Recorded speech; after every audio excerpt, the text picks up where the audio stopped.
So good evening, everyone. We want to thank you for coming out and joining us this evening to hear about the referendum 2024. We hope that this informational session, well, this session will be informational for you, and you'll have some information that we'll share and also some dreaming that we will get to do towards the end. My name is Carletta Stanford, and I am the Assistant Superintendent of School Leadership for MMSD, and I am happy to join you here today. If people need interpreters, we have an ASL interpreter. Can you wave your hand? They're back there. We also have Hmong interpretation. So if you can have a seat over here, and then also Spanish interpretation over here. The way that we have the screen set up, the two screens in the front will be English. The screen over here will be Spanish. Nope, Hmong. I knew I was going to mess it up. Hmong, sorry. And the screen over here will be Spanish. So feel free to move around as you need. So again, my name is Carletta Stanford, and I want to introduce the fabulous principals of Gompers Elementary and also Black Hawk Middle School. So Dr. Sue Alplenop. Take a look. Mycia Tao. And then Blackhawk also has an AP, Deirdre Green, and I don't know if she's joined us yet, but you'll see her here as well. If you are a staff member in MMSD, if you could just wave your hand so you can be recognized as well. Thank you for joining us.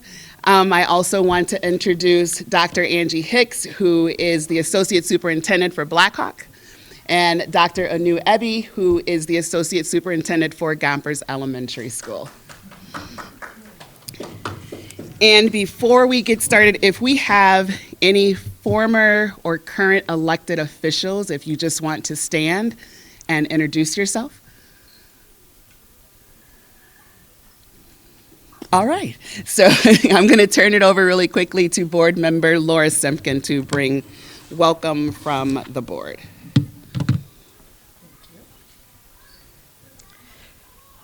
So thank you. It is wonderful to see all of you out here. My name is Laura Simpkin. I am one of your school board members.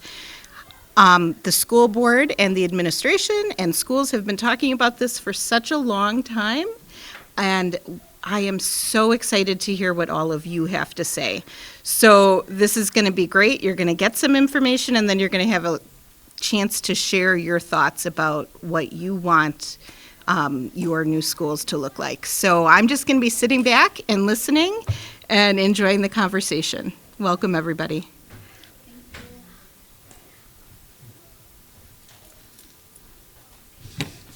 So again, we just want to thank you for being here this evening and joining us for this session. We want to start this off by kind of grounding you in some of the demographics for MMSD. And so here, as you can see, we have over 25,000 students in 52 schools and over 6,300 staff members that come in to serve our students each and every day. It's a very diverse group of scholars, 18% Black or African American, 7% Asian, 25% Hispanic, 39% white, 9.5% two or more races, 16% are students receiving special education services, 48% economically disadvantaged, and 27% of our scholars are English language learners. We also wanted to point out some of the things that are MMSD traditions of excellence and opportunity. We have 26 National Merit Scholars in MMSD, and that's worth a round of applause there. 54% of our students participate in co-curricular activities, and we're also proud that we also participate in an African American History Bowl for our middle school students, and our scholars from Hamilton Middle School moved on to the national competition and they competed there. So they did a fabulous job, and again, we're in the national competition. We also have high school students that are involved in career and technical student organizations, and they earned top awards at several career readiness competitions, with 45 of our scholars advancing to national championships. Also, as you can see on the slide, 61% of high schoolers earn college credit before graduation. 21 of our schools offer dual language immersion. And all fifth grade students have the opportunity to learn and play a string instrument, which also, thank you.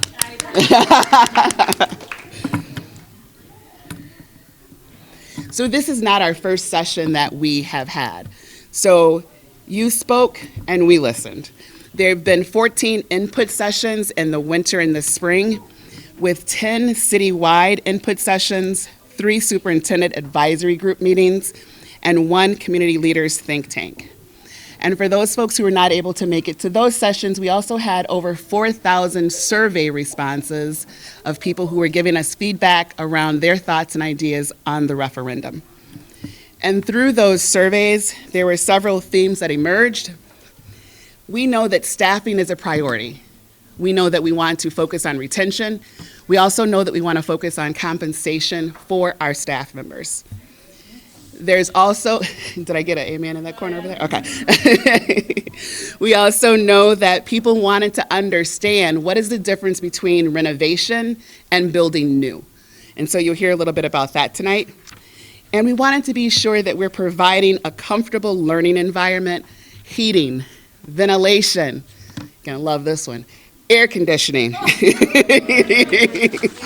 That's needed, right, for our building facilities. And so we just, again, wanted to make sure that you know this is not the first time that we've stopped in and done a referendum session. This will not be the last time. If you want to hear more about the referendum or hear it again, we'll also be at some other spots in the next 6 weeks, is it, Bob? During the next 6 weeks, I think there are 10 additional sessions that you can also participate in if you'd like. And with that, we are going to go into a video that is a short video that is going to be an overview on the budget climate that's facing public schools in Wisconsin. And so this video does a really great job of just kind of breaking down where we are as a state and how this budget works. Our public schools are the cornerstone of our community. The education and opportunities we provide for students today shape their futures and ours. Schools, like any organization, need money to operate.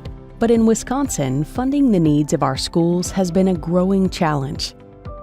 State policy limits how much school districts can spend. The vast majority of school funding comes from a combination of state dollars and local property taxes.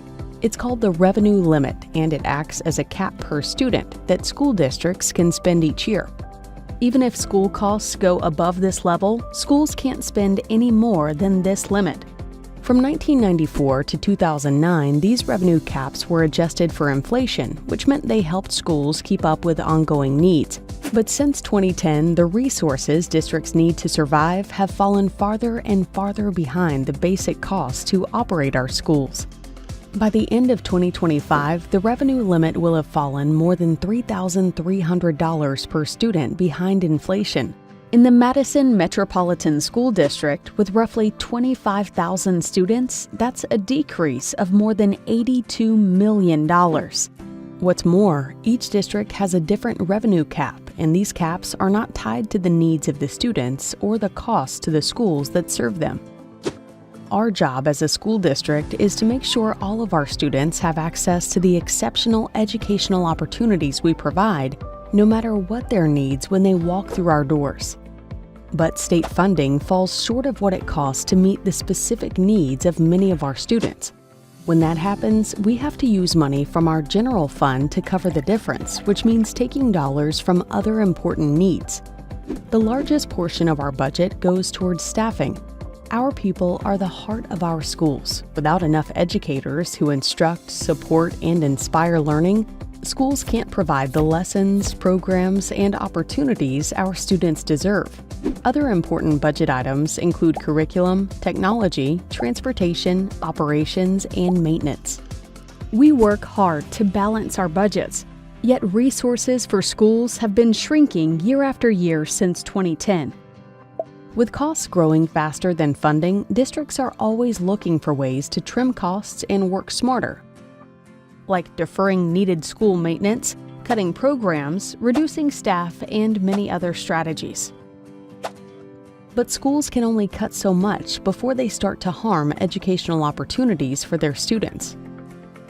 To maintain class sizes, keep up with rising costs, take care of school buildings, and protect high-quality instruction, many districts have turned to their community to help fill the state-imposed funding gap. Since the arrival of revenue limits, over 80% of school districts have done so by asking local voters to raise their caps through an operational referendum. Most have used the option multiple times. Our children don't have time to wait for state policymakers to fix the school funding system. By putting the needs of our students first, we are investing in their potential and the future of our whole community. Strong schools make strong communities where families want to move and stay. Learn more about school funding by visiting our website.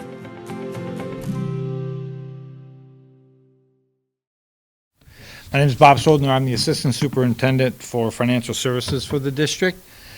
I want to follow up with the video with just a little bit now more of the specifics of what that video means for the Madison School District. Talk a little bit about the context of both referendum questions coming up on November 5th, one for operating dollars that we want to talk about first, and then get more into the facilities that will lead us into the dream boards that Carlich was referring to and want to continue to seek your input. Okay, so the video talked about revenue limits, and really, I don't know what you want me to do. The mic is here. Huh? What? Okay, I get to project. Mike, you should have mic'd me up so I can wander. I have a really hard time standing in one place when I talk.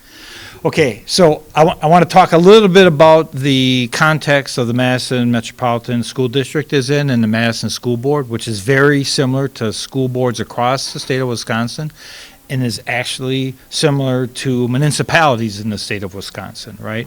So state law was changed decades ago to limit the amount of revenues available for school districts and municipalities like the city of Madison and our neighbors in Dane County to generate revenues that equal your costs. Costs that go up every year through inflation, costs that go up every year by rewarding and paying your staff a good wage to increase the quality of our staff, to invest in programs for our staff. And under state law, by design, by definition, state law says if a school board wants to continue to have ongoing sustainable revenues to match the costs that they have, they need to go to the voters and ask the voters to approve a referendum. So that's what the two questions are in essence, right? Going to the voters to say we need ongoing revenues to continue the commitment to excellence that we have here and to continue to invest in several things. And I'm going to talk a little bit more about the investment areas that the board and the community has asked us to invest in. But first, a few numbers on the revenue shortfall. Just the last 2 years alone, if our revenues had been designed in state law to keep with inflation like our costs are, we would have an additional $32 million starting this year in 24-25. That's combining just under $21 million shortfall from 23-24 and a $9.4 million shortfall in revenues, sustainable ongoing revenues to support our schools for 24-25. Talking a little bit about more about revenue gaps and resources. Federal and state law require school districts, and Madison does an excellent job of providing the additional special services needed for kids that have been determined to need a individualized education program, right? Those costs are required. Those costs are essential. Madison does a great job of meeting students' needs. But what the federal government and the state had historically said is they would share in those costs, meaning they would provide revenues to cover those costs. The state provides about 31 cents on the dollar for those costs. So what that means in 23-24 is Madison needed to take $66 million in our revenues that's available for all of our operations and fund those needs for students that need special education services. Very important task, and Madison, as I said, follows through on that commitment. But it does cause a budget revenue gap, a shortfall in our ongoing sustainable revenues. We're not unique in that situation. Statewide, that number is $1.5 billion for the rest of the districts in the state of Wisconsin. And then finally, to highlight some of the state laws and, just lack of common sense. State law says a 4-year-old kindergarten is a 0.5 child, counts as a half child, right? That has significant revenue shortfall implications when communities such as our own invest in 4-year-old kindergarten, right? Full day and half day programs have full day costs, but the state doesn't recognize a 4-year-old child attending a full day program as a full student. Therefore, they give half the revenues, which is a built-in, again, state law requirement in terms of that revenue gap. And so we do a really good job of maintaining our costs, matching our costs, investing in the community, but we are set up by design to not have those sufficient revenues. So I like to say the story is about revenues. It's important to look at our costs and know our costs, but really the issue are revenues. Oh, that's right, I advance. I got to click. All right, a little bit more about investment. The Madison School Board invests $5 million. They have been annually, for the last several years, investing $5 million dedicated to school facility maintenance, capital improvements. Since 2008, that totals $93 million. That's in addition to the custodians, our building services staff that we pay to do the work itself. It's $93 million that the board has continued to invest in our facilities. However, our facilities are aging out. The facility condition report we referenced that was done last fall of 2023, identified 26 of our schools, or about half, that are more than 60 years old. These are school buildings that have been well maintained, but are just really at the end of their lives. They're tired, old buildings that are great buildings, but they need significant improvements. We're going to talk a little bit more about, do you renovate that facility or do you build new? In addition, that report showed us 40 of our schools received a C or D grade. And then I'm going to talk a little bit more about the Gompers Black Hawk complex in terms of their grading as we go into it. This is where I'm going to use my notes. This is an area where my colleagues on the other side of the house, the teaching and the learning, normally talk about this, but these are critical pieces. And so I got some written statements here. I don't want to miss anything on these. But there are 4 areas, and these 4 areas have really been the focus of our school board and our community in terms of where do we put resources, what are our priorities. It's early learning, multilingual education, a focus on well-rounded opportunities, and culture and climate. I want to talk a little bit about that. And so it's continuing the priority of literacy and early learning. As I've said, Madison is all in on investing in full day 4K as we move from building to building, expanding half-day programs to full day.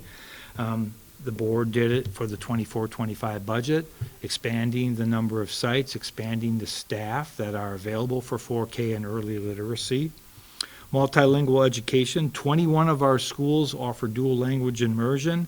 In addition to that, we're starting dual language immersion in 4-year-old kindergarten programs this year. Significant and important investments for our community, which is a diverse community, and preparing our students for a global economy and being successful in the world. And then in terms of the well-rounded opportunities, it's a real focus. Carletra highlighted some of the facts and some of the numbers. 61% of our students graduate with some college credit. 54% of our students participate in co-curricular activities. And really the central focus of the $507 million ask for facilities is a focus on middle schools. We just completed the 4 comprehensive high schools and updating the high school experience. And the board made a decision, talking to the community back in 2020, that our focus on facilities was going to be middle schools first. What we've learned since then is we have some high priority mechanical infrastructure needs for some elementary schools. That's why Anana and Crestwood have been included in the list of schools, the 10 schools that the board is asking voters to consider approving the $507 million. In terms of culture and climate, it's critical in terms of closing opportunity gaps, which the board continues to invest in terms of training and teachers and us reaching the community. Large provision in the 24-25 budget was to fund community schools, additional outreach and liaisons for certain school communities to really expand the school building out to the community and develop those relationships, which has been proven to close opportunity gaps. So it's a good investment, a commitment to excellence that the board continues to do. All right. Back in June, the board approved 2 ballot questions, and I'm going to talk about the specifics of the operating referendum, which is $100 million scaffold over 4 years, and a facilities question that's asking for $507 million to focus on 10 schools at 7 sites. The operations referendum is a lot more than just sustaining what we did last year, right? It's a continuance about the 4 priority areas I talked about. It's a continuance of a commitment to excellence.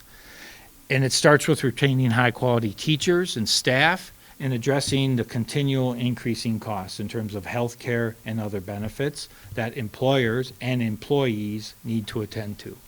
Continue the investment in 4K and early learning, the expansion of the multilingual programs, and just this commitment to a well-rounded education. Really with that focus at the middle schools to match the experience our students are going to have when they go to our completely renovated high schools. All right. So the $100 million over 4 years is to provide additional dollars, and let me be clear on this. The $100 million ask is giving the board the authority to raise revenues up to $100 million. The board historically in our community has been very good at supporting our schools through referendum, voter approval. The board will only use the authority they believe they need as they do their annual budgeting, right? But this authority is what we believe the board's going to need looking forward in terms of revenues to do the things that I've been talking about. So this year would be an additional $30 million, the following year $30 million, and then in the fall of 26 would be an additional $20 million, followed up by another $20 million the fall after that. In total, $100 million base building revenues increased in terms of the authority.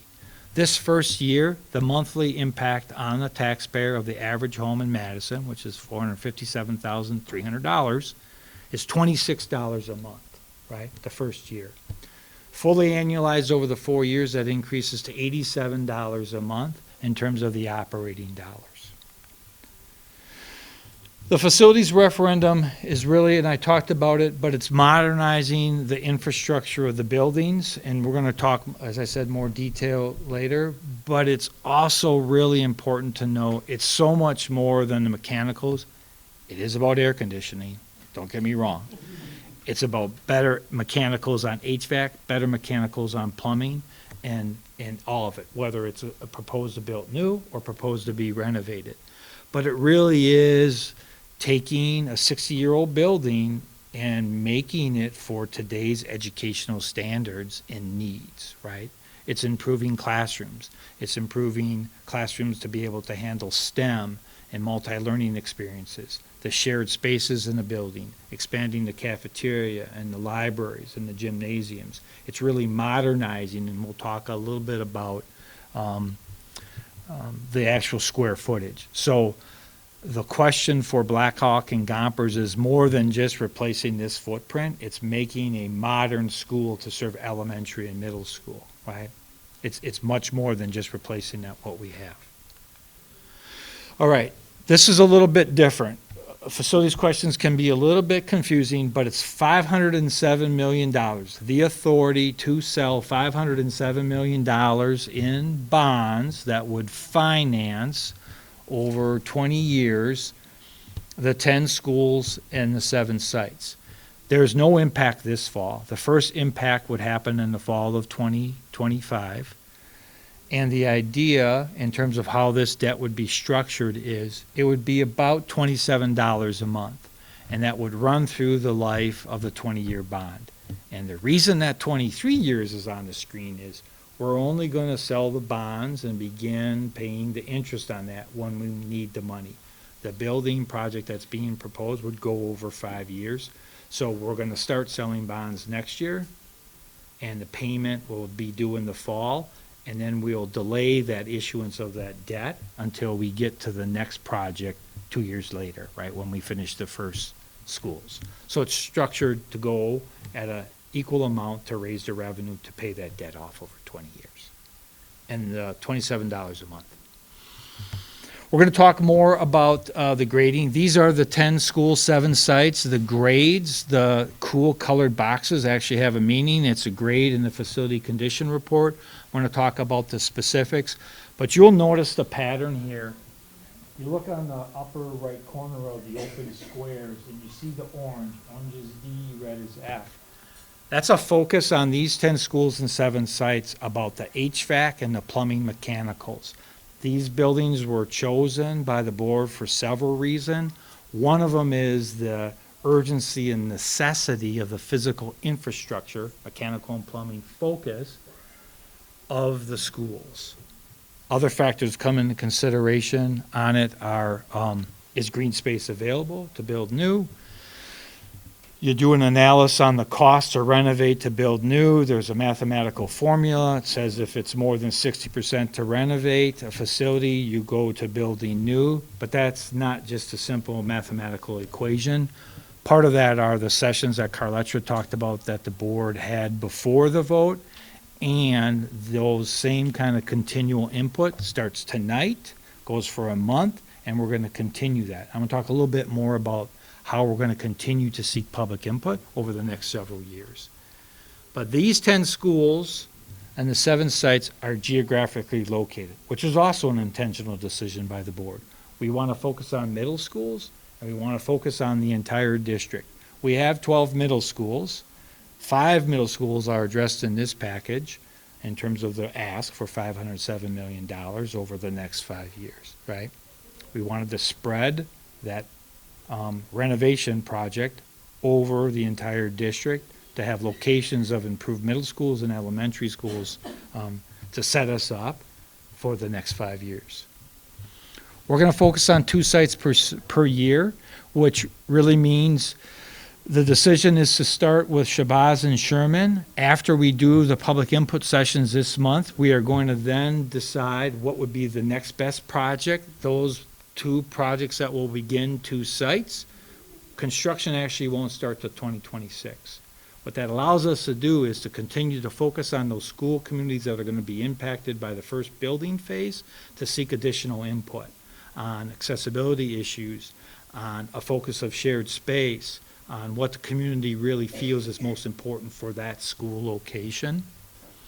And then the talk is to potentially then have other schools like this existing facility available to use for when we start renovating or building new another school. The current facility would stay open as we build a new facility over 2 years. It limits the disruption for middle school and elementary school kids, and they can maintain their education. And then when we have the new school done, likely 2 years from when we start, the families and students can move right into that new building. We keep this building open for potential use depending on what the next site is that we're going to be working on, right? And I already mentioned Shabazz High School and Sherman Middle School. And really the reason the board wants to focus on that combination school is because the commitment was made. We dealt with the 4 comprehensive high schools, renovated Hoyt Elementary into a beautiful Capitol High School, one of our alternative high schools, and said we'd start next again with Shabazz, our remaining high school, and now focus on middle schools. All right, I am probably bad on time. I always am. I'm not that bad on time. How are we all doing? It seems like you're all following me and engaged. All right, that's what your faces are telling me. Sometimes I don't get that look on faces. It's like, what are you talking about? All right, so this is good. I won't continue to go in, but I wanted to point this out. It's also in the handouts at your table. This consideration of repair or build new. I mentioned some critical pieces, right? We work with our team that included our current owner's rep for the 2020 build, included our construction management partners, some architectural firms, and our building services staff, me and some other folks from the administration. And we sat together, there's my timer. And we sat together, we're doing good. We sat together and we came up and we looked at the cost. I told you that 60% threshold, but it's much more than that, right? It's about the infrastructure of picking the sites that are most in need with a focus on the mechanicals and others. It's this, is there a site available to build new if that's the decision to build new? It's geographically located. It positions the community well for considerations. Remember, I told you we did that facility condition report. Most of our schools, other than Olson, which is our newest school after Southside, most of our facilities are C or D. We talked about that. 40 of our remaining 52 facilities are rated C or D, right? So what that means is Madison has aging facilities and we need to begin a decades-long review of the facilities and need to renovate and modernize, right? All right. This is a boring slide about cost of placement ratio, which I've already beat. Well, no, I've talked a lot about it. You get that. And now I want to get into the specifics. And this is where it's probably really important to look at this colored handouts that's at your seat so you can follow along. This is really good. Our comms folks put this together about a bunch of stuff we've been preparing over the last several months. So it's really informative and it's a good takeaway. But I talked about the mechanical and HVAC on the upper right corner, but you can see the other areas. Blackhawk Gompers comes up in some areas in terms of accessibility, in terms of sustainability and the special needs. That was also ranked lower. There's some positive, right? The board and the community, we've continued to invest in our facilities. This is a good facility. It's a good school. It's just nearing its end of its useful life in terms of the perspective of the board. It was built in 1959. Those are the current enrollments. That's the current square footage. This proposal, and Carletta's going to get into it, but I want to highlight a little bit on this key. You have it before you. The existing building footprint is here. The green is the site. This no way means the building's going to end up looking like this, but the idea is to give you a visual display of if we build new, we would build new in the green area. Some of the points to highlight are stormwater retention, and most importantly, a big community concern and a board priority is sustainability.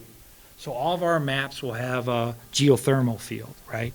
The idea is to put in geothermal fields to do the heating and cooling of this facility. If when we start getting to that point, there's a lot of work that needs to be done to ensure you have the depth and the capacity to handle a full geothermal field. Drilling into the ground, using the geothermal to heat and cool our facilities, right? Until you start doing drilling and get more into it, you don't know for certain. But our cost estimate allow us to be fully sustainable by each facility using geothermal as the key, right? So that's part of it. Down here, I just want to point out existing square footage, just under 105,000. The proposal, the cost, would end up being a facility of just over 136,000 square feet. Really, the big areas are classroom expansion, which I talked about. People that commute, we're going to have more parking apparently. That's pretty cool. I don't care so much about that. But it's important to say, it's on the map here, you can see that. I think the other important things is there would be one combined cafeteria. There's two now, obviously. The new combined one would be 4,000 square feet is in the plans. The gymnasium spaces would be increased significantly, right? And it's really about modernizing the facility to today's educational standards. All right, those are the two price tags. This all was included to the board in an early June memo. The estimate to renovate was $67 million. The estimate to build new was $84 million. You do simple math. That's like 80%.